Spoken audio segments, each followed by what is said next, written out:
Magandang umaga po. Narito na po magiging lagay ng panahon ngayong umaga ng Martes, November 18, 2025.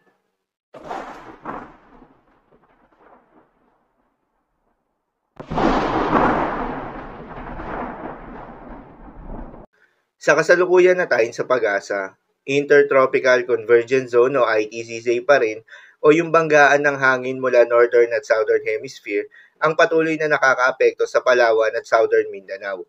Dahil dito ay asahan yung maulap na kalangitan na may kalat-kalat na mga pagulan at thunderstorms. Shearline naman o yung banggaan ng malamig na hangin at mainit na hangin ang nakakaapekto sa may eastern section ng Northern Luzon. Dahil dito ay asahan yung maulap na kalangitan na may kalat-kalat ng mga pagulan at isolated thunderstorms.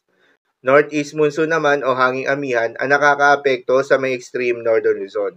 Dahil dito ay asahan yung bahagyang maulap hanggang sa maulap na kalangitan na may kalat-kalat na mga mahihinang pag-ulan. Habang sa nalalaming bahagi pa ng ating bansa kasama ng Metro Manila, ay asahan naman yung generally fair weather condition, mainit at malinsangan na panahon sa umaga hanggang sa tanghali. Ngunit pagsapit ng hapon o gabi ay asahan naman yung mataas na tsansa ng mga pag-ulan at thunderstorms na dulot ng easterlies o yung mainit na hangin na nanggagaling sa may silangan. Magandang balita naman dahil ayon sa pag-asa ay wala tayong binabantayan na low pressure area o bagyo sa loob o malapit sa Philippine Area of Responsibility na maring makaapekto sa ating bansa within the next 3 days.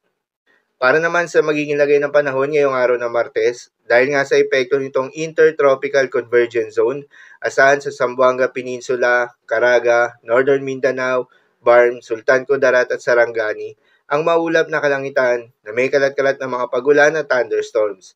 Posible ang mga pagbaha o pagguho ng lupa, due to moderate to at times heavy rains. Habang sa Cagayan, Isabela at Apayao, ay asahan naman yung maulap na kalangitan na may kalat-kalat ng mga pagulan at isolated thunderstorms. Dulot naman yan ng shearline. Posible rin na mga pagbaha o pagguho ng lupa due to moderate to at times heavy rains. Habang sa Aurora, Quezon at Camarines Norte ay asahan naman yung maulap na kalangitan na may kalat-kalat ng mga pagulan at thunderstorms. Dulot naman yan ng easterlies.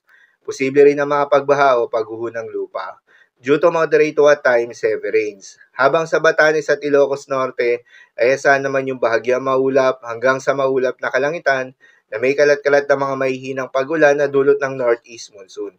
At sa nalalabing bahagi pa nga ng Mindanao ay asahan naman yung bahagyang maulap hanggang sa maulap na kalangitan na may kalat-kalat na mga pagulan o thunderstorms na dulot ng Intertropical Convergence Zone. Posible rin na mga pagbaha o pagguho ng lupa during severe thunderstorms. At sa Metro Manila at nalalabing bahagi pa ng ating bansa ay asahan rin yung bahagyang maulap hanggang sa maulap na kalangitan na may kalat-kalat ng mga pagulan o thunderstorms na dulot naman ng easterlies. Posible rin na mga pagbaha o pagguho ng lupa during severe thunderstorms.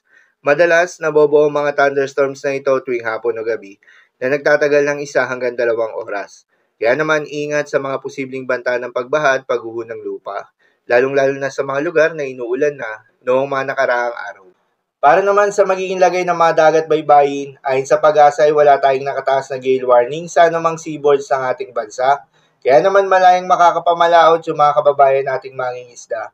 At yung may mga maliliit na sasakyan pandagat, subalit iba yung pag-iingat pa rin dahil inaasahan yung katamtaman hanggang sa malo na karagatan, particular na sa may northern seaboards ng Luzon.